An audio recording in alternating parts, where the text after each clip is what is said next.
Nintendo stuff extra.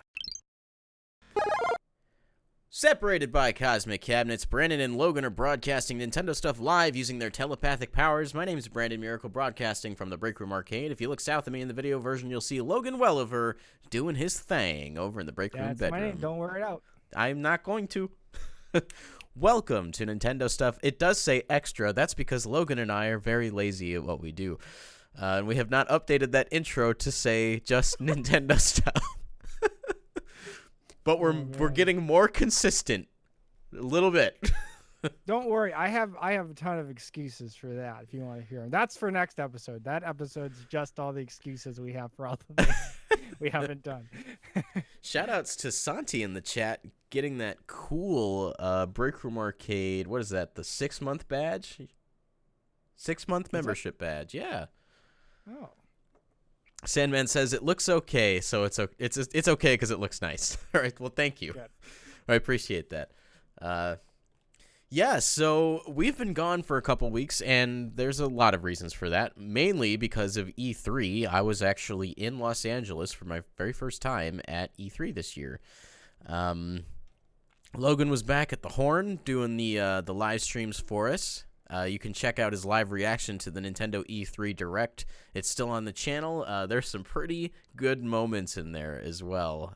Specifically, your reaction to Banjo and your reaction to the Breath of the Wild sequel reveal.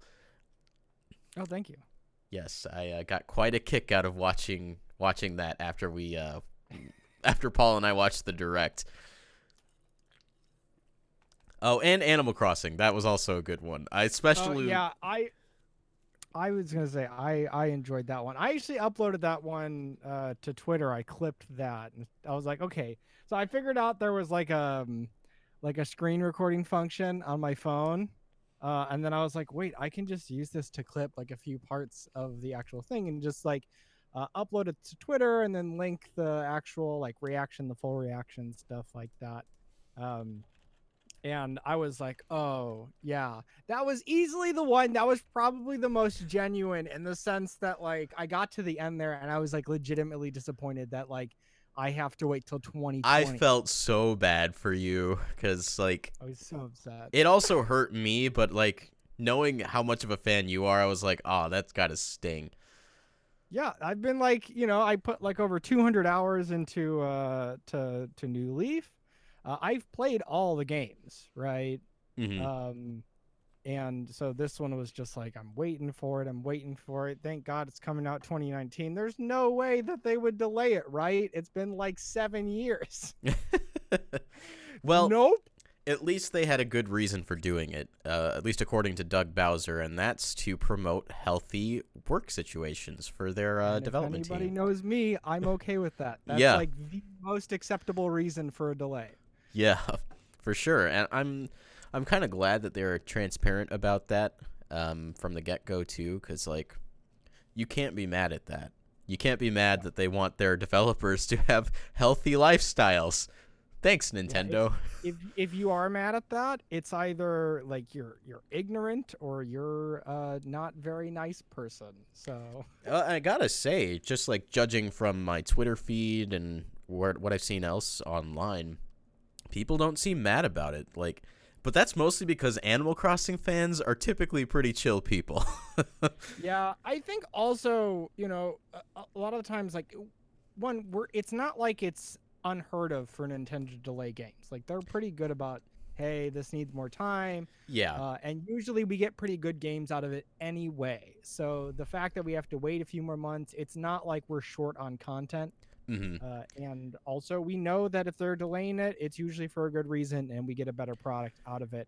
That can't necessarily be said for other things, but certainly for Nintendo. We'd also be remiss to mention that they actually gave us a hard release date of March 20th for 2020. Mm-hmm. And I thought that was pretty surprising. Delaying it into 2020 is one thing, but to still provide us with a actual release date, that's pretty cool. That's respectable. I'm down with it. I think that helps soften the blow. Yeah, and certainly as of, like, I saw somebody on Twitter, I don't know who it was. I saw somebody on Twitter say how as of like 4 days ago. This was when I saw the tweet. They're like, "Hey guys, it's officially 9 months until Animal Crossing. So you just got to think of it like you're having a baby, and you got Mm-hmm. to wait 9 months." We have conceived our towns within us, and now we develop them until we can bring them out into the daylight. That's beautiful, Logan. I love it. It's like this gift that we've been waiting for so many years, and now we're in the final 9-month home stretch. I'm just 2012, man. 2012. I was like just starting college. Like that's where I was at. Like I remember trying to get a 3DS like my senior year. Like, oh my gosh, I just don't have a job. I don't have any money, so I couldn't get a 3DS. I eventually got a 3DS. Um, but certainly like 2012. It's been so long, and now I'm even more of an adult. It's wrong. Shout outs to Cosmic Bones in the chat, a friend of the show. He says, similarly, the gift that will be birthed also puts you in debt. Thanks, Nook. True that. So while we're on the topic of Animal Crossing, New Horizons, we should say the name of the game, we got a brief trailer, which was gorgeous. Should I just throw that out from the get-go? It is really pretty looking. Way prettier than I ever anticipated for this game, because we kind of had like a bar set with the Animal Crossing Plaza on Wii U, and also, what was that game called? Amiibo Festival. See, I'm already like repressing it from my memory. Yeah. Yeah, and it actually looks quite a bit better than those games. There's like a really soft, warm lighting engine, and a lot of physics-based things that I wasn't expecting, like the like the wind, how it affects the hair on the characters and the trees. And the trees. Yep. Yeah, it looks really Yeah, cute. there's a lot. It's all the animations. It's a lot more lively. Like, and I don't know how much more lively you can get with Animal Crossing, but they found a way, and I love what I saw. The lighting is just gorgeous.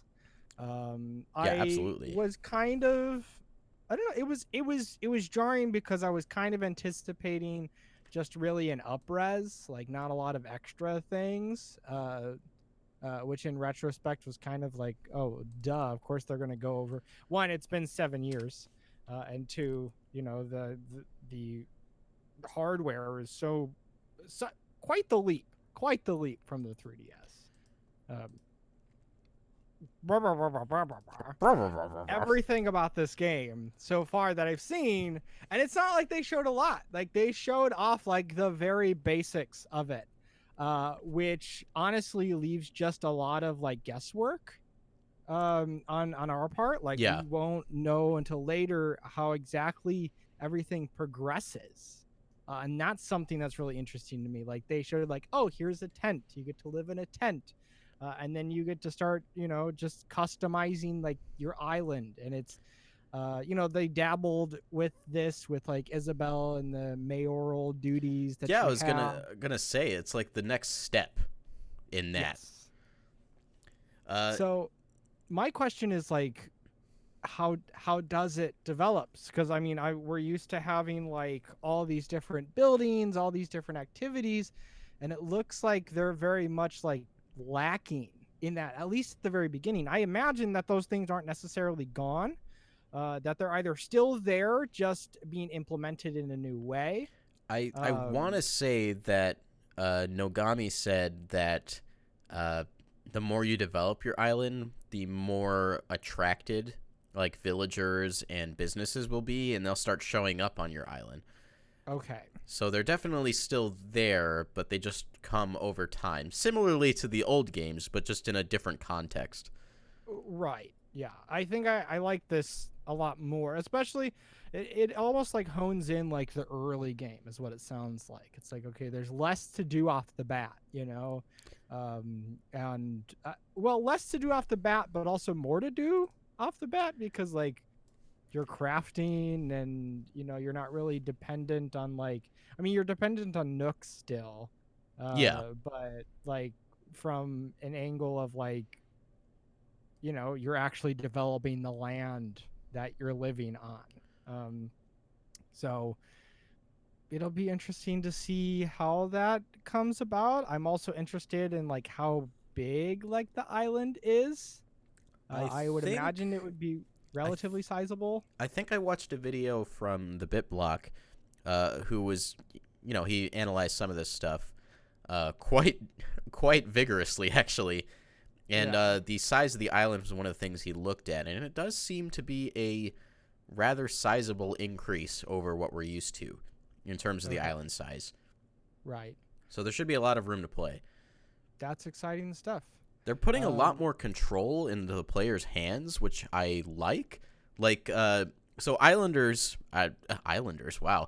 Villagers will decide where they want to live, like they usually do in Animal Crossing, but now you have the opportunity to move them to where you want them to be, so they don't throw off your village vibe that you're going for as you right. develop it. Right. I like that a lot. I do like that a lot because I mean I like the idea that they can just throw themselves down and like maybe that's like preferred. Maybe you want to be the kind of person who's like, I'm just gonna let it kind of grow organically Hmm. in certain ways. Because certainly I don't want to be like so involved that it just becomes tedious and boring. Right. But certainly having the option to say like, hey, maybe we should move it this way, and you're going to get the active consent of the villagers because it's Animal Crossing, and everybody's just happy, and they're happy to do whatever you want them to do. They weren't happy in It's the our first own game. little like, yeah, it's our own little fantasy, right?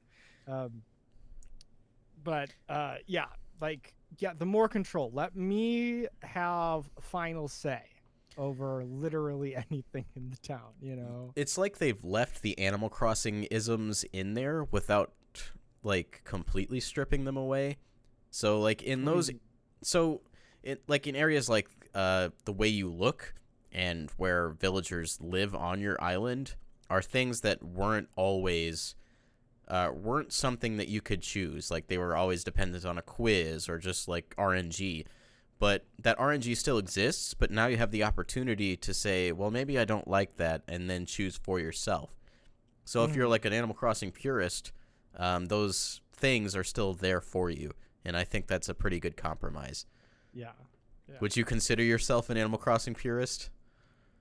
Uh, what does that even mean though? Like, it's not like Animal Crossing is just one Well, thing. Certainly, you're a Fire Emblem purist. I know that. well, I mean, purist it in the sense that I play on With not permadeath easy on. mode, not little loser mode. Sorry guys, I didn't But mean you that. still reset your game if your characters die. What's the point? Force of habit. Force of habit. I was gonna say, maybe like make that even an interesting thing. So, I think one of the best thing about Animal Crossing is the villagers. So if you can make the villagers more interesting, you're making the game like a heck of a lot more Absolutely. interesting. Speaking So of I think that, it'd be fun, and I don't anticipate because I was kind of thinking in my head, and like that would be insane and hysterical, if like, certain actions, like if you wanted to convince, the no, maybe it wasn't you. You don't force, the villagers to move their house, but you have to convince them, and so maybe you have to do like a task or something oh, like like a that. little bit of Rusty's Real Deal Baseball, where Yeah, there's like these dialogue chains you kind of have to navigate. right. And then I was thinking about all the possibilities because it could be something like, yo, give me 2 oranges. I want 2 oranges. I've got like a hankering for some oranges. You give me some oranges. I'll gladly pick up my house. I would literally pick up my house and move it. And then I was like, but what if you could just like fight them? Like, okay, you have to beat me like in a boxing match. It's not gonna be violent. It's Animal Crossing. Although that would be hysterical. That would be I am so going to funny. challenge him to jousting. But there's other activities that have been in the games before, Fishing. competitions of sorts. So I'm not sure if that's the way to go. It's a way to go. And just figuring out like how do you make the villagers and the game even more interesting. But of course, you would want to balance that because you wouldn't want to add too much friction, where again all that becomes really tedious, Yeah. as opposed to you just really enjoying the experience. So maybe it's as simple as I'm laying down the law. They're like, "Yay! I get to move somewhere different," and that's the reaction. It is neat. They're kind of pulling some stuff from Pocket Camp, like the crafting. There's the whole Nook phone thing. Like, you can tell where the inspirations from Pocket Camp kind of come from. The Nook phone UI, I love all of that. And then one thing they kind of just threw in there without talking about a whole lot is the fact that it's up to 8 players multiplayer now, both locally and online, it sounds like. And you can play multiplayer locally with one other person on the same system. That's really appealing to me. Yeah, I remember, growing up and just having the one console, and all me and a few of my siblings all had houses, in that original Animal Crossing, all in that one square, and that was always fun because it was like, okay, we all get to work on it together, and so the fact that you could have up to 8 players play at the same time is great. The fact that you can have 2 on the same console simultaneously is like uber appealing. Like I that's great. I think because of that, they're really going to lean in on some cooperative like features in the game. I don't know to what extent, but I think there may even be the possibility that friends online can live in each other's towns. That would be cool. There would have to be some sort of persistence online, though. Or maybe there's like a island getaway that could also be a town that you can live in together with your friends. Like an online, like communal. Yeah. Island. Like the city, or like the Tortimer's Island from Animal Crossing New Leaf, something like that. Except customizable. Exactly, yeah, something maybe, they have control there's over. Like like not like a house, but like a community center of sorts that you all can collectively build up and decorate. You could even just call it the community center. That fits perfectly within the Animal Crossing idea. Or maybe even like a cabana, or like a hotel, an island resort, something like that. I think they could definitely pull that off. That would be so much fun. Like, I love Animal Crossing. I love the vibe, just relaxing after a long day, just meeting with my villagers, going fishing on Tortimer's Island. But having the ability to interact with my friends in more meaningful ways, I think would draw me in even more than I am already. Mm-hmm. Yeah, I agree. One thing, like, really quick, I was just thinking about this, like, I don't play a lot of games like handheld on my Switch. I usually just throw it up on the TV or up on a monitor and play with a controller. Right. But Animal Crossing's different. Like yes, I will be playing on the TV because I miss playing Animal Crossing on my TV. But This is a game you play in the kind bed. of game that's just it's not stressful. I'm not trying to have like accurate button presses or anything like that, and so I imagine this game would be really comfortable for me, where I'm like sitting and I'm like, okay, I just pop it out and just do some Animal Crossing things.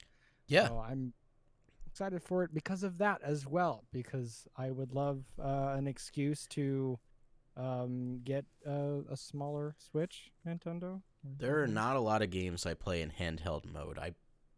I play Dragon Ball Z, or Super Dragon Ball Heroes, excuse me. I play that in handheld mode. Good lord. Because there's a lot of like touchscreen control features. Yeah. Because that game's played on an arcade machine, which has you putting physical cards on a like touch sensitive mat, and they applied all of those controls to the touchscreen for handheld mode on Switch. So I like playing it like that. But outside of that, there's not a lot of games that I prefer to play in handheld mode, and I think Animal Crossing might be the second one after Super Dragon Ball Heroes that I do that. And I look forward to that because it's just a comfy, cozy game. I want to be like curled up in bed with like a nightlight on and play it at like 2:00 in the morning. That's the kind of experience I love with Animal Crossing. Animal Crossing isn't the only thing that happened at E3 this year. We got a lot more games to talk about. But I think for the rest of this, we'll just go kind of chronologically, starting with the way the Direct opened being a Super Smash Bros. Ultimate reveal. And it wasn't Erdrick, at least not entirely Erdrick. It was 4 different Dragon Quest heroes available as alts on one another, but primarily it's the Luminary from Dragon Quest XI. Joined Smash Brothers. And, I'm not a big Dragon Quest guy. It's not that I'm not a fan of the series, it's just I don't have a lot of exposure to it. Yeah. I am going to buy Dragon Quest XI now. I was planning on it before, but this just reinforces that for me. Mm-hmm. And I think this is cool. This is definitely for Japan and not, targeted at us here in the States or the rest of the world. Dream Drop Sora or Santi says, Gohan's in Smash now. Yeah, we finally got Gohan and Goku. They're here. And Trunks. Most important saying. So you did a live reaction to this. What did you think of the Luminary joining Super Smash Brothers? I feel like I wasn't surprised. Like Mm-hmm. it was like I was anticipating like there was going to be more characters that I wasn't going to be like uber like excited about. I thought it was cool that they threw all of the different like alt skins in there. That certainly made it more appealing to me. I'm getting it anyway because I have the Fighters Pass, and I hope it's a fun character. I use a lot of sword users in Smash Bros, and so I'm not going to deny myself another one. Well, it's also like heavily magic based too. Like it looks like there's a sub menu you can open up and choose from different spells. I thought that was wild for a Smash character. Yeah. Well, I mean, we have sub menus for other characters as well. Oh, like Shulk. Yeah. Mm-hmm.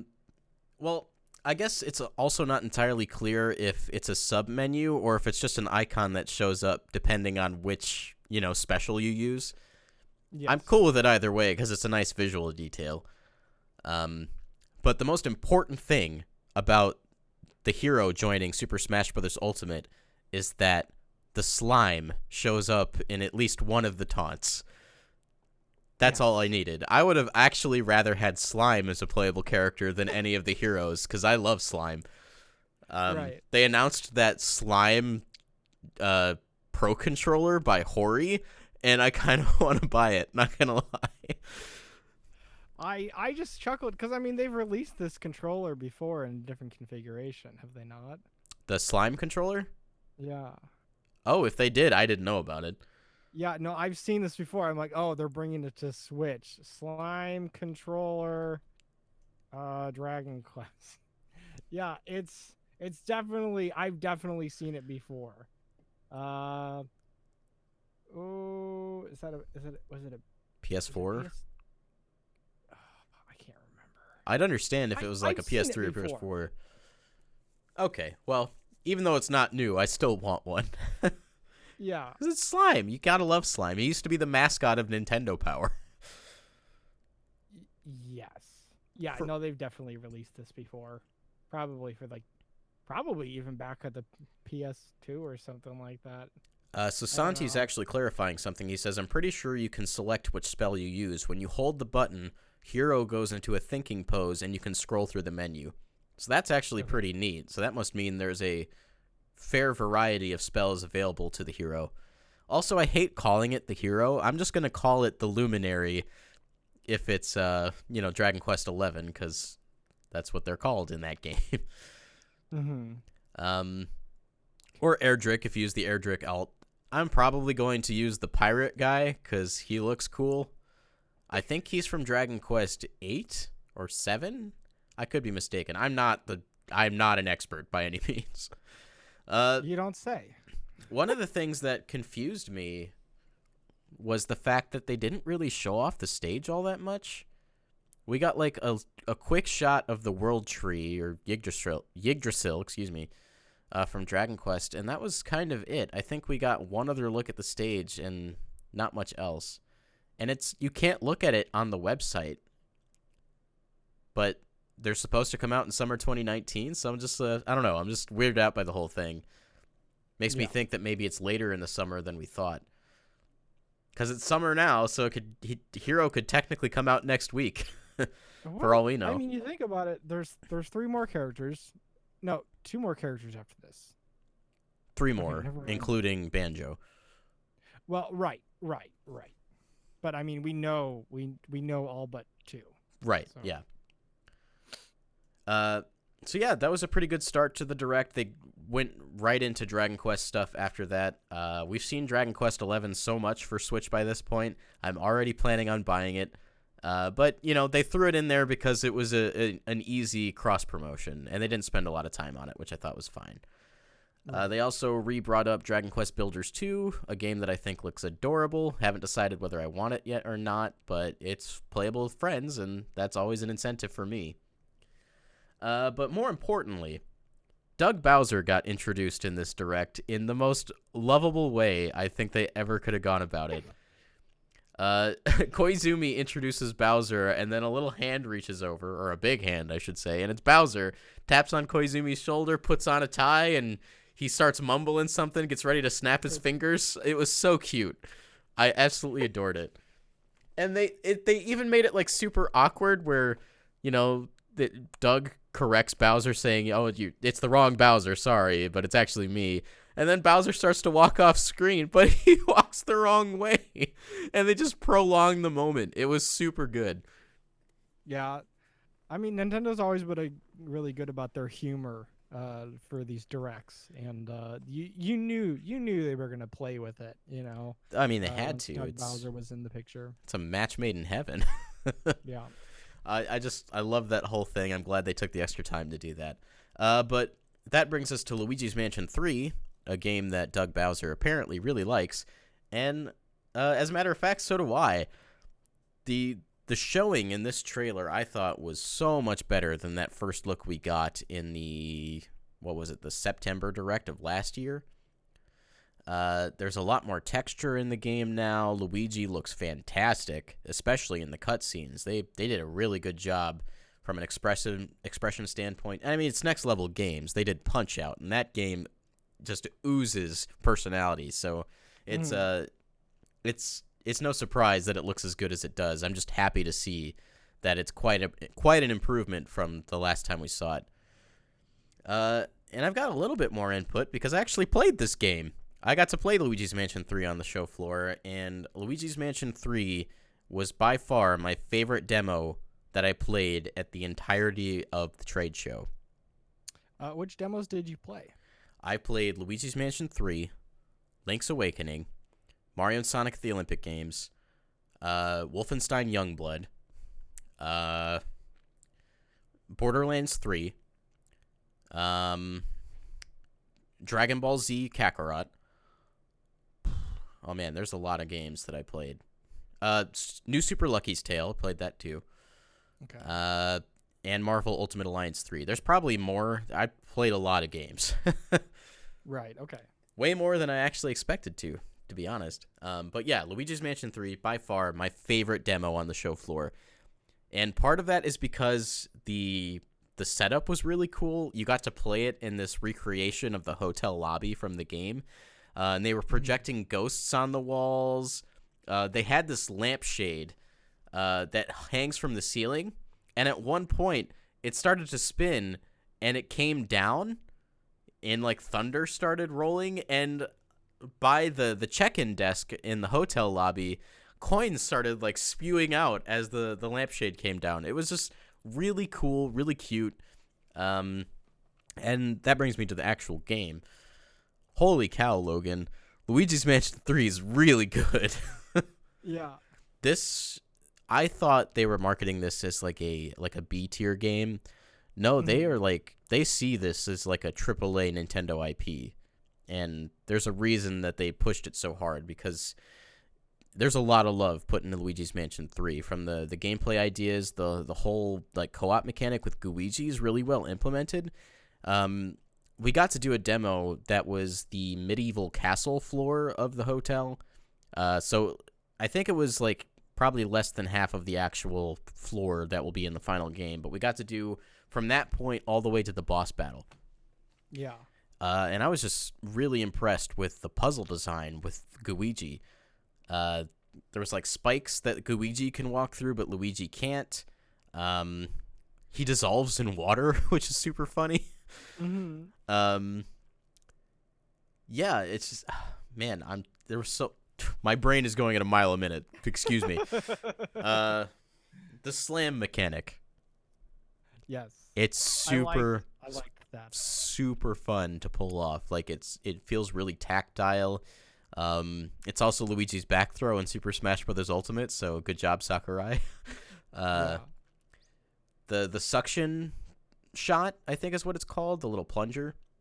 Mm-hmm. They do a lot more with that than I actually anticipated. So you can not only shoot it at ghosts to like disarm them if they have shields, but you can shoot it into the environment and find secrets and stuff. So there was this one room I was in that had 3 big barrels, and there was a soft glow behind one of them.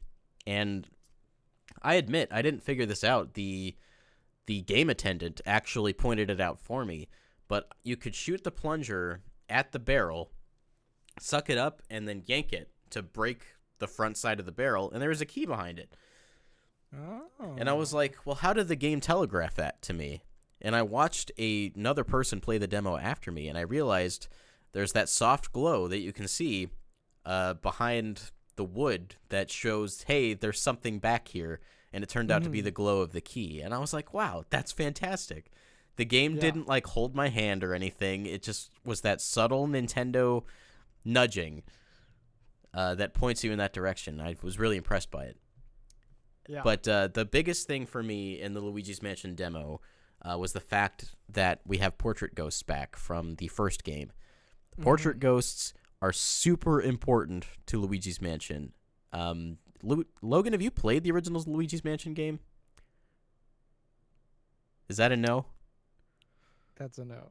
Okay, well, that's fine. But so the original game takes place in a single mansion, and you end up finding a bunch of boss ghosts that are actual inhabitants of the house. Like you find the dad, the mom, the baby, the twins, the grandma. There's a bunch of characters who presumably used to live in the mansion before they all died. And they're bringing that back to Luigi's Mansion 3. So they're all people who were visiting the hotel. And on the medieval floor, you end up fighting a king. And he jousts you. It's like a joust match. So he's riding a ghost horse wearing armor. And you have to use the plunger shot to attack him. But it was like a multi-stage boss fight, and every time he changed, the way to beat him also changed, which is something that they bring back from the first Luigi's Mansion. Because Luigi's Mansion 2 has, I'm going to say it, pretty bad boss design. Like, not memorable at all. Even down to the final boss. I just was not feeling it. But from the one boss I got to play in Luigi's Mansion 3, I can definitely say it's a huge improvement. Yeah.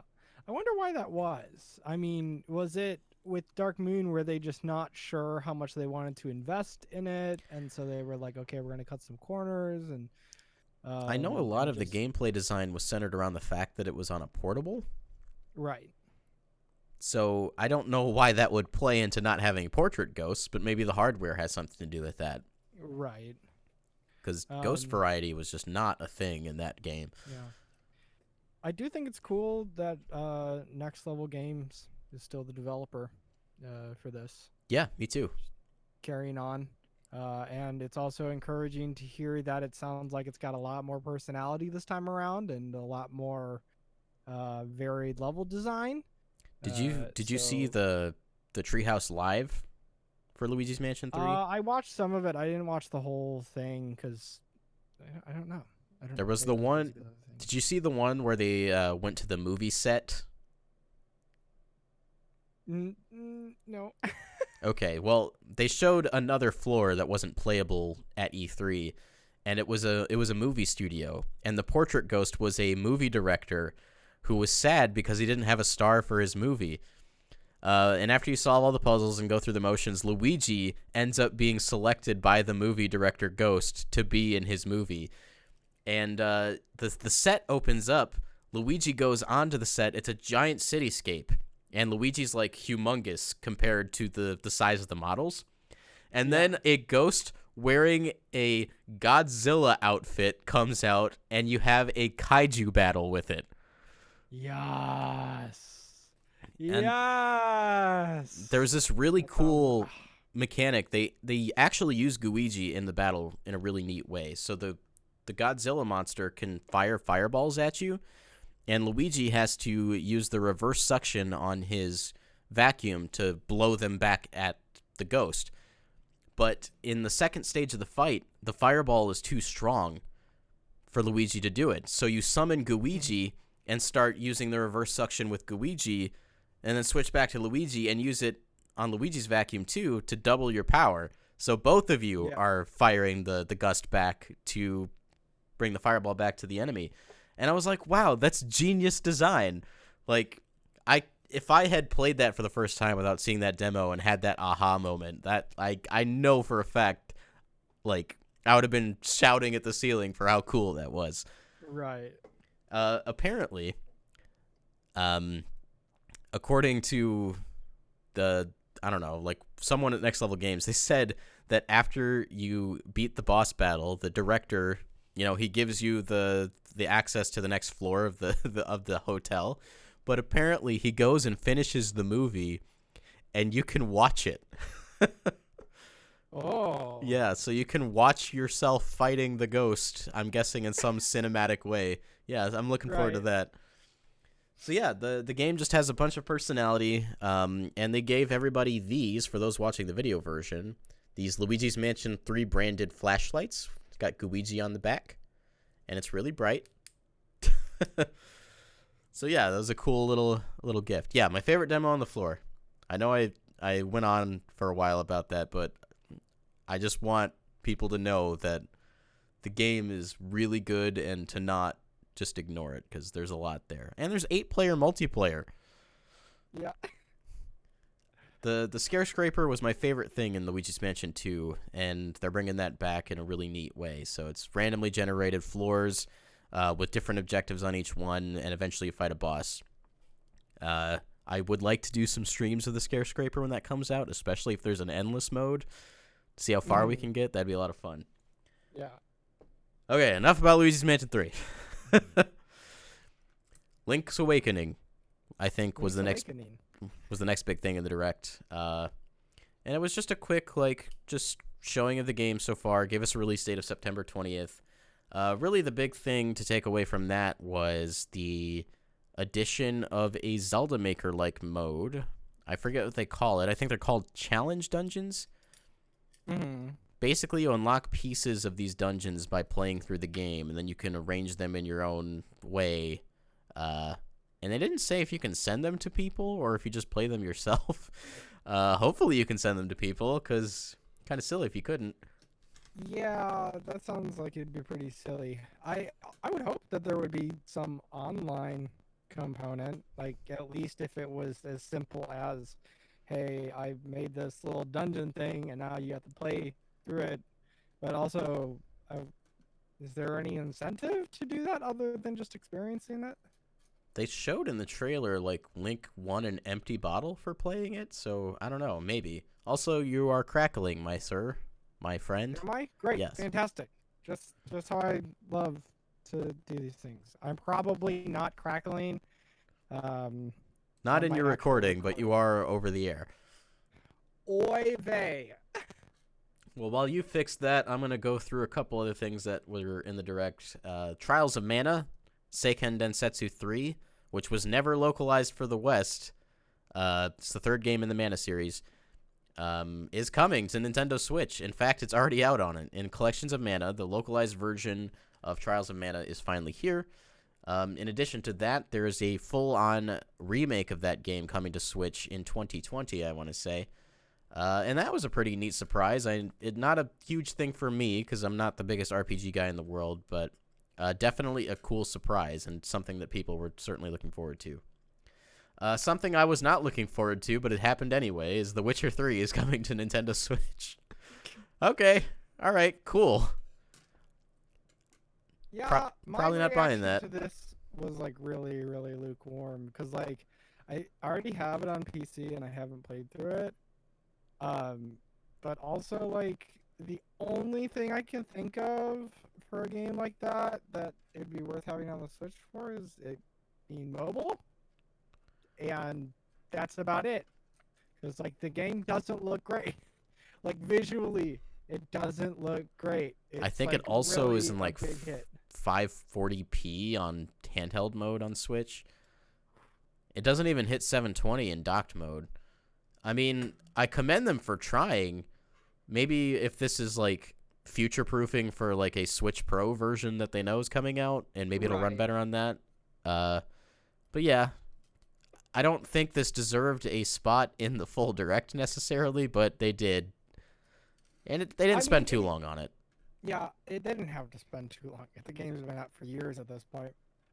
I think it was only worth noting partially because, like, one, it's like all of it. It's like the complete edition. All on the cartridge. And yeah, it's all on one cartridge. And also this game, like, this game got like a lot of acclaim and it sold really, really well. So having such a high profile game end up on the Switch, I think that's probably one of the reasons they were like, yes, we're going to show this in the direct. Yeah. However, I don't think they have really any reason for showing Resident Evil 5 and 6 in the direct. What was Yeah, that? was weird. That was weird. It's not like anybody who's clamoring for Resident Evil 5 and 6. No, I Like certainly wasn't. Maybe 5, but like, not 6. yeah, like, yeah, at the very least, like 5 was like, hey, we're trying to do something different, be more actiony. So it was like, okay, And whatever. multiplayer. Right, and then 6 was A kind of came and disappointment. went. Yeah, I don't really know anything about those games other than like they just kind of really stepped away from what it was from 4 and before. As I understand, 5 is still at least well liked by fans. Okay. Just definitely the start of the departure. Yeah. So, oof, weird. Speaking of weird, the new Contra game. Did that look appealing to you even a little bit? Because it did not to me.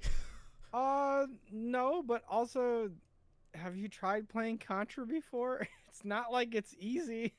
No, You I'm know? not saying it looked hard. I just think it looked bad.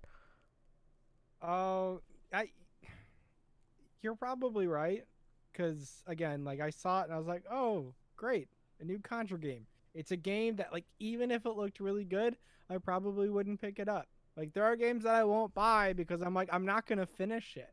Like, I bought Bloodborne for like $20 used, and then I got to a certain point and I couldn't get any further, and I just like I'm not. I'm 25 years old. There's too many games to play. I'm not gonna waste my time with something that I don't feel like I'm going to progress at. Mm-hmm. So Contra, cool. It's back, but also it's for somebody else. It may also not even be for the people it was intended for, as it looks at this point, but that remains to be seen. I don't think there was anything else huge other than what we got at the end of the direct. Super Smash Bros. Ultimate got a second trailer, Logan. Huh? The second Super Smash Bros. Ultimate reveal in the direct? Yeah. I mean, I'm aware of it. Yeah, but what did you think about it? Oh, I mean, it was definitely surprising. I kind of had that in the back of my head. I'm like, okay, is Nintendo going to reveal a second character? Because especially once they're like, okay, we're going to start off with this Dragon Quest character. I know it's pretty underwhelming. I'm like, cool, we're getting a character. Underwhelming for us. Yes, for us. Definitely Certainly for other people it was not. Right. I don't mean to disparage everybody's tastes, but certainly not for everybody. And I might enjoy the character. So I mean, this character wasn't for like, everybody either. Yeah. So when we got near the end of the direct, I was like, okay, they're essentially at their time. This is the last thing, right? This is the very last thing. And then there was another thing, and it was banjo, and I was like, oh, okay, cool, finally, the last thing. Um, and I was very excited. I was very, very excited. I just also wish we got like Rare Replay put onto the Switch. Yeah, it would have been nice if it had come paired with something, but still, it's Banjo-Kazooie and Smash Brothers. That's incredible. Yes. But also people have been asking for this since forever, and I Since was 64. like, okay. Well, yes. But like also like in the past few years, like there had been tweets from Phil Spencer like, yeah, that wouldn't be an issue. Like if Nintendo approaches us, was like, we want Banjo and Smash, we would say yes, And the So second that time just, he did it more recently was already after the deal had been done, which is really funny to me. yeah. So the fact that it happened, I was like, yes, okay, finally it's here. But still, like the physical, like, uh, angst that came along with that bird and that bear appearing on the screen, in context with all these other Smash Bros. Characters was like overwhelming. I love how aware that trailer was, and the fact that it was a reprise of the King K. Rool trailer. That was fantastic. Yeah. But I It was love... almost like a continuation of it, like Yeah, it's a sequel. They And I kind of felt that. I was like, once they showed off, they started like, oh, like I in the back of my mind, I was like, oh yeah, it's Banjo. Like, there's no way they're showing all this 64 character stuff, within the context of Smash Bros. And they're not gonna, bring back another 64 character. Well, and they were all rare characters too. Oh yes, Donkey yes. Diddy and King K. Rool. I love the fact that once Banjo-Kazooie actually shows up, that King K. Rool, Donkey, and Diddy are all super excited. Like, they knew what this meant to people and, like, what it meant to Nintendo themselves. Like, that was a grand coming home party for Banjo and Kazooie. It was Sandman, a really nice touch. Also, Spiral Mountain. That's the only pick for the stage, right? Yeah, Like it's too iconic. Like even if you're not that familiar with Banjo, chances are you'll be familiar with Spiral Mountain. Yeah, with all of the tutorial areas from the first game, Banjo's house, Grunty's mountain, and the stage actually spins. Like, it doesn't do that in the game, obviously, but that's a really unique way to go about that. I'm into it. Looks great. I love seeing Banjo in HD in his original art direction, not the weird angular boxy look he had in Nuts and Bolts. Not that Nuts and Bolts is a bad game, I just hate the way Banjo looks in that game. No, actually Banjo and Banjo-Tooie are perfect games, and Nuts and Bolts is just unplayable, actually. I don't like Banjo-Tooie. You didn't hear that from me. Anyway, yeah. The other great thing about this was the tweet that Grant Kirkhope did right after the Direct, showing that he composed the song, or the Spiral Mountain theme. The only Western or like person outside of Japan that Sakurai's ever asked for music for or from for a Smash game. That's kind of incredible that they recognize like how instrumental Grant Kirkhope is to the feel of Banjo-Kazooie, so they brought him back for that. Yes. I'm so happy for Grant so because good. Grant obviously loves like Banjo-Kazooie and he loves his time at Rare, and this is a grand homecoming for him, and I was really happy to see that. This is the only song that he's getting to do for the game, though. He's confirmed that. The rest of the Banjo-Kazooie songs are being done by other people. Right. But they let him do the one, and it was the one in the trailer, so that's great. Yes. Yeah, and then there was one more thing again. Yeah. Wow.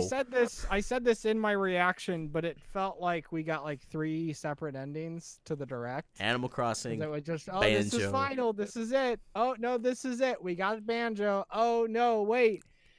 It's Breath of the Wild 2. That was the best one more thing ever. I'm so excited. Yeah. I mean, we knew it was coming. like they had said things before that, like, hey, yeah, this is something that we're wanting to At do. the very least, we Uh, knew there was going to be another Zelda. Like Wait, another. they weren't just gonna throw it out. It's like, that's it, guys. Zelda's done. Breath of the Wild, that was the last one. They always pick up the next 3D Zelda game right after the end of the last one. But for it Yeah. to be a direct sequel to Breath of the Wild, I was not expecting that. I was expecting a Yeah. new game in this engine. How many direct sequels have we gotten? We got Zelda obviously 2, Majora's Mask. Majora's Mask, Come again? Phantom Oh, Zelda 2. Hourglass, Yes. Link's Awakening, and Link Between Worlds Link's are. Awakening was a direct sequel? It's a direct sequel to Link to the Past. It's the same Link. Oh, okay. And Link Between Worlds is also a direct sequel. Not the same Link, though. So this is the third time it's been the exact same Link from a previous game. Okay. And honestly, that's really exciting to me because I love the world and the lore of Breath of the Wild. One of the things I wanted the most from the DLC was some post-game content. I wanted to know, I mean, spoiler alert, but I wanted to know what Link and Zelda were going to do to rebuild Hyrule, and what that was going to be like. I wanted to see them together and working together, and we're getting that with Breath of the Wild 2, and I could not be happier. Like, Didn't they say Breath of the Wild 2 came from having too many DLC ideas? yeah, the exact same reason we got Super Mario Galaxy 2. And that's fantastic. Like, I can't wait to see what this whole new mechanic is, because it looks like Link is absorbing some energy into his hand. And I know there was some concept art from Breath of the Wild, the first one, that featured some kind of arm mechanic. So it looks like they're going to realize that with this new game. Yeah. Also, Aonuma said that it's going to be darker than Majora's Mask. That's dark. That's dark. I mean, people have been asking for a darker Zelda for a while, you know? Yeah. People want something a little more serious, something a little bit more, Twilight Princess, except not so ugly. I don't need dark and realistic at the same time. You can give me Yes. dark and like high fantasy, and that's what we're getting here. Yes. Also, I've seen people speculating about who that corpse is. Guys, it's Ganondorf. It's Dorf. There's no question. That's Ganondorf. He's got the red long hair and the dark evil face. It sounds like glowing green eyes, and he's totally emaciated. Definitely Ganondorf. So I'm going to get into a little bit of a speculative territory because I mean, you know me, I love Zelda's story and lore, but Yes, sir. From the story of Breath of the Wild, it sounds like there was another person who was instrumental in the war against evil in Ganon's first appearance, and the character looks an awful lot like Ganondorf. So from my perspective, from what I'm seeing, it sounds like Ganondorf used to be a hero, was corrupted by the evil, and then started a war against the heroes, the people he was trying to save in the first place. So are we going to find out more about Ganon's past, or Ganondorf, I should say? What turned Ganondorf into the monster he became, and what kind of person was he before that happened? Right. So I could see them kind of going back to the memories thing just for that, but also like progressing the story with Link and Zelda. Now that there are two characters traveling together, which is something we didn't have with Breath of the Wild, so they kind of had to lean on that whole memory idea. It's also taking place in the same Hyrule. I wonder how the overworld will change. You know? He did say, Aonuma did say it'd be different. Yes, I would hope so. I wouldn't want to be running around the same exact world all over again. I guess that depends on like how far in the future is this? Is this a few months after Breath of the Wild? Is it a couple years? Has Hyrule rebuilt itself to some degree? Yeah. Is Castletown back? Like, those are the kinds of things that, like, my brain is just like, the gears are turning. I'm like, I can't wait to see what's happened since, we left Hyrule in Breath of the Wild. Yeah. Also, like, how big of a role is Zelda going to play? Is she going to be, like, a playable character? And also, like, maybe, like, it's like a partner system, too. Kind of like, there's, a lot of games in recent years where it's like, okay, you pretty much always have, like, that one character Luigi who is in like Luigi's with Mansion. you serving a secondary purpose, and I mean, And Zelda's even maybe, done that before in Spirit Tracks. So it's not like it wouldn't be it would be the first time. right, but like more integrated For and sure. like throughout the entire game. Maybe there'll be segments, more like scripted segments where you guys get separated and like the NPC has to, take care of things, or another actual person takes control, and there's actually maybe some cooperative segments as well.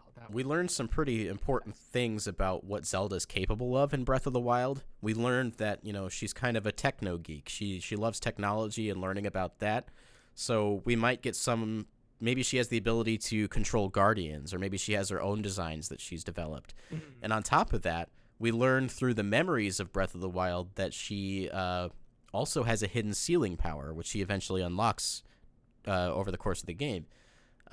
So they could technically play with the technology as well as her own magic, which, is the sealing ability. So I'd love to see some interplay with that, and maybe even some of it crossing over. Like, maybe she can combine her magic with the technology to do something new. Like, there's so many gameplay possibilities just from the perspective of playing as Zelda. That has me way more excited than playing the game again as Link. Yeah. Just the idea that we could have like a playable Zelda, specifically Breath of the Wild playable Zelda, is just like nuts. Oh man, that's so nuts. exciting to me. I would hope, like, if that happens, that maybe Sakurai will add a Breath of the Wild outfit for Zelda in Smash Brothers, or like an alt costume. That's just more for me, but yeah, I think they're going to lean heavier on the story than they did with Breath of the Wild 1, now that we're not dealing with the past so much. And we have the characters together.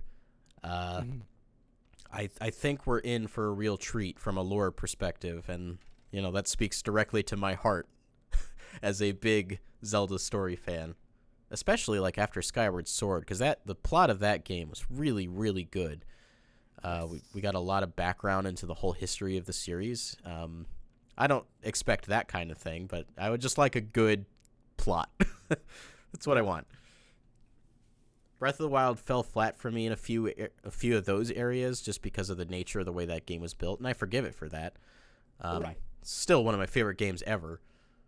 One of the other ways that I hope that they improve with Breath of the Wild 2 is dungeons. And oh yeah, please. I think we got a little peek at a dungeon entrance during the trailer too. Like, there's this quick shot of like it zooming through what looked like a dungeon entrance, and if that means we're getting real full dungeons in Breath of the Wild 2, I will pay $300 for this game. I want it. I paid like almost $400 for the first one. Yeah. Oh man, I paid like $500. You did? Oh, I bought all of the amiibo. Yeah. Yeah, so if it isn't clear, I'm really like this was the big thing in this direct for me. Like, it made the whole thing even more so than Banjo, and that was like huge for me. Yeah, Breath of the Wild 2, I'm so ready for this game to be in my hands cuz I want to play it real bad. I freaked out at the fact that there was DLC for the first game. That's how much I need more. Yeah.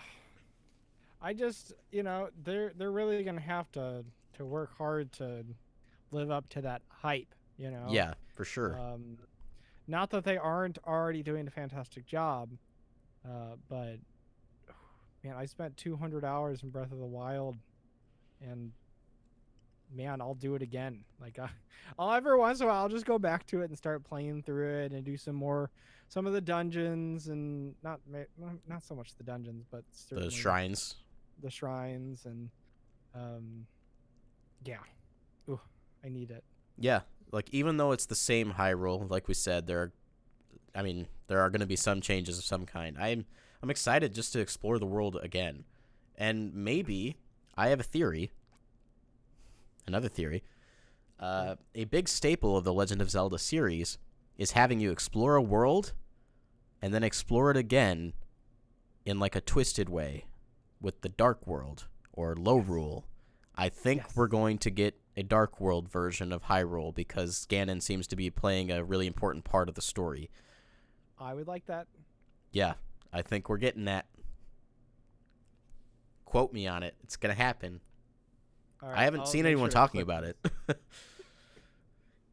And then the Yeah, last give me thing, Aonuma, like well before this and after Breath of the Wild, has talked about wanting to make multiplayer a like integral part of the next game.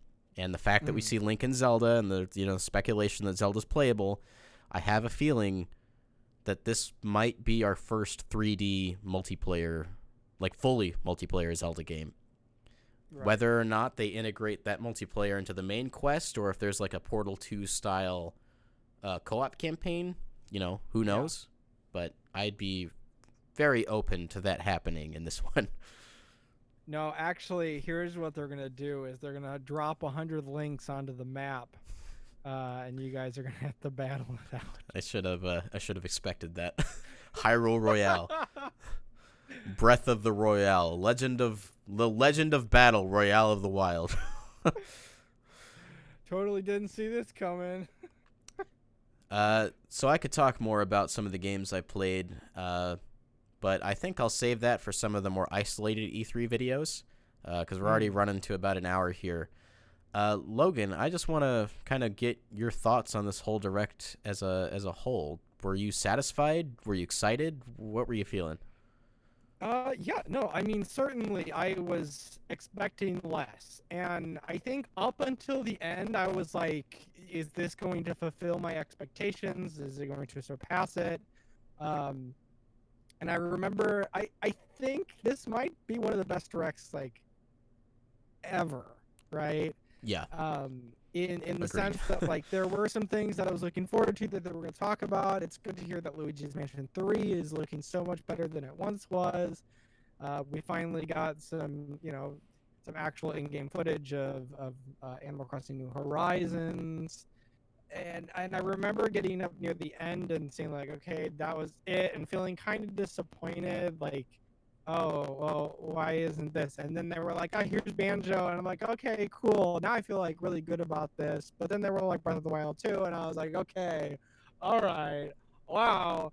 And then, like, just a babbling idiot comparatively. So this might be the best direct that we've ever had. Even despite, as I get older and progressively more depressed. But like certainly like it just pushed through and I was like, oh, like it's here where it's happening. Like There are a few ways to make me happy. One of them is putting Banjo in Smash Brothers, and two is a new Zelda game. New Zelda game. Dude, I get it. Who saw that coming? I didn't anticipate that they'd be revealing it this soon. Exactly, yeah. I don't think it's as far off as we think it is. I think there's a chance that this might be 2020. I think it's a 2020 game. It would be late 2020. It'd be like a November for sure. game. But I could also see it going into 2021. If It depends on how much time they've been working on it and how much work it's going to be. I got to be honest, I think this game is coming out before Metroid Prime 4. Oh, I agree with that statement. Like Breath of the Wild, the engine. They already have like an overworld that they just get to. like over half the work is done. Yeah. And they've been working on it since they finished the DLC, which came out like a year and a half ago. Yeah. Majora's Mask had like what, a 13-month development cycle? Yeah. This one's got to be like maybe 2.5 years tops. Yeah, it definitely is longer, but they also probably have a much bigger team. I mean, Breath of the Wild was like one of the biggest teams Nintendo's ever put together, correct? Was it like that was my understanding. I think it was the biggest team they ever put together. I'd be surprised if it wasn't. That was a 5 or 6 year development cycle, right? Well, it was 6 years because Skyward Sword came out in 2011. Yeah, didn't they were like, wasn't this game originally supposed to come out like 2014? And then they were like 2015, 2016, 2017. Yeah, it got pushed back time and time again. And it sounds like the biggest reason it took so long is because they had trouble, getting that physics engine working the way they wanted it to. Yep. But that's already done. you know. Yeah, they don't have to necessarily mess with that all that much. And I've seen a lot of people talking about naysayers saying, "Oh, they're just reusing a bunch of stuff and making another game." Like, but no one's actually saying that. I haven't seen someone who's actually disappointed by that. No, It's not often that I want a company to do that with a game. Imagine Breath of the Wild, but a full refresh. You know, just like, okay, cool, it's mostly the same world, but like there's more to it and it's different and there's extra things going on. Like there's a million things they could do, and I'm like totally not upset. Yeah, I mean, you Totally look not at Ocarina of Time and you look at Majora's Mask, and those games are barely even similar. Like, from a visual standpoint, they're similar, but from a mechanical and gameplay standpoint, they're basically not even the same game. Yeah. Like, you swing your sword, you do the dungeons, but everything else around it is just completely unique in Majora's Mask, and that's what I'm expecting from Breath of the Wild 2. As for me, for this Direct, I think I'm going to agree with you. I think this might be the best Direct we've ever gotten. Nintendo, we've seen over the last year, has really nailed the way that they do their presentations. Start with a big game, kind of some of the smaller stuff, third parties in the middle, big game at the end. And they've been doing that consistently, direct over direct. And that's why it was so surprising for this E3 Direct to be big game, a little bit of third party, another first party game, a little bit of third party, another first party game. Them being first party games we already knew about, granted. But at the end of the Direct, big thing we didn't know about, big thing we didn't know about, big thing we didn't know about. Yes. They've nailed the way they handle their presentations, and I think we're in for some good E3s year over year from here on out. Mm-hmm. Like, I don't think this is the end. Like, next year I think will also be really good. It's not often that I can say that. Like, Nintendo really knocked it out of the park this time. And even some of the third-party content was, like, actually pretty good. Like, Trials of Mana, that's a big thing for a lot of people. And it was there. Yeah. Witcher 3 is going to be big for someone. I don't know who you are. Someone. But, I could see that game, like, pushing 1 million on the Switch. Like, I think there's enough people who would be able to be like, yeah, like, I don't even care. And I just want to play it, I mean, that happened with Skyrim, but also Skyrim doesn't look any different because it's like just like an up-resed. One of the people I can kind of pin down for this is Rich from Review Tech USA. He was typically not the biggest Nintendo guy until the Switch came out because, he's old, he's got kids, he's busy. But the Switch allows him to play those big AAA third-party games on the go. And, he loved the fact that he could play Doom and Wolfenstein. So I'm sure, I haven't seen any of his videos recently, but I'm sure, like, Witcher 3 coming to Switch is, like, a big deal for someone like him. Oh, yeah. I mean, if that's, like, the only way, right? If that's the way that you could actually, like, I can actually see myself finishing that game in that form factor, then it's super valuable, even if it comes at the cost of visuals. Yeah, I mean, I guess thinking about it, like, it's one of the reasons we were so excited about the idea of Persona 5 coming to Switch, because that's like a 100-hour commitment, and being able to play that on the go it just feels more feasible. So yeah, it's like it's easy to see that perspective.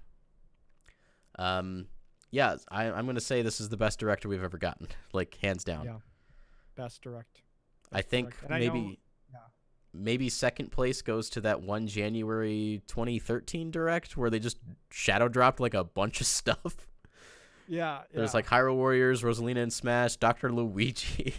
Dr. Luigi. Yeah. That's an A+ from me. I'm so excited for a lot of the stuff coming out. Like, Mario Maker comes out on Friday, and they talked about that game for a total of 5 seconds in that direct. They didn't waste time on things that they didn't have to. Right. They're getting really good at that. I don't know if I'll pick that up like right away, but like it's definitely something that's on my list, even over some other games that have already been released on the Switch. And right, JT, they did have a previous direct dedicated to Mario Maker 2, but I think, that's all part of their strategy. They know how to acclimate their time for their games and their presentations now. They've gotten really good at putting on a good show. And making sure that, people are excited. It drums up social media presence, and it's all really important to the business strategy that social media presence is such a big thing. They're playing into reactor culture. Like, people are going to be watching these directs, streaming them out, and they need people to be excited. And they've gotten really good at making sure people are excited.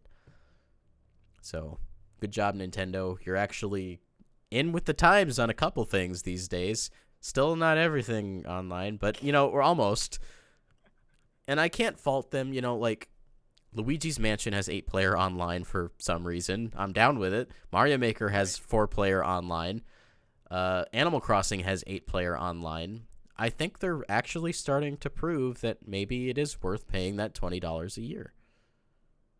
I mean, $20 a year is like a drop in the bucket. Like, right, that's like, me. Like, obviously, not. I feel the same way. Like, oh yeah, I want to spend $20 on that. But to the people who are actually concerned, like, there's a lot of games coming out that are actually supporting online that you wouldn't otherwise think would. Specifically from Nintendo, from a first-party standpoint. Yeah. And I think that's important. Like, they're showing us that they're listening that there's a reason we're spending money on this. Yeah, I'm feeling pretty good about it. I think that's everything we needed to chat about for Nintendo at E3 this year. Yes, sir. I've got more videos coming out. We've got gameplay demo videos that aren't up yet, but I've got a few of those in the can ready to go. I'm going to talk to you guys more about my thoughts on Luigi's Mansion 3 when I'm not a scatterbrained idiot. Same with Link's Awakening, because I also got to play that. Pokemon Sword and Shield, I also played. I didn't even mention it because it was a very, very small footnote in the Direct. We didn't even ever talk about the Pokemon Direct. We're bad. Shame on us. Whatever. It's not like I'm a huge Pokemon fan. It's so sad, though, because, like, we were actually impressed. Yeah, I was like, oh, cool. But, I mean, I was kind of impressed with Sun and Moon, too, and I still haven't finished that game. And I still haven't finished Y, either. Why, you ask? I don't know. Right. But I think, given what we do, it probably is important that we chat about this stuff on a regular basis. Yes, absolutely. But now that E3 is over, we're going to be back on our regular schedule. For those of you who don't know, we do the live shows exclusively to patrons and channel members these days.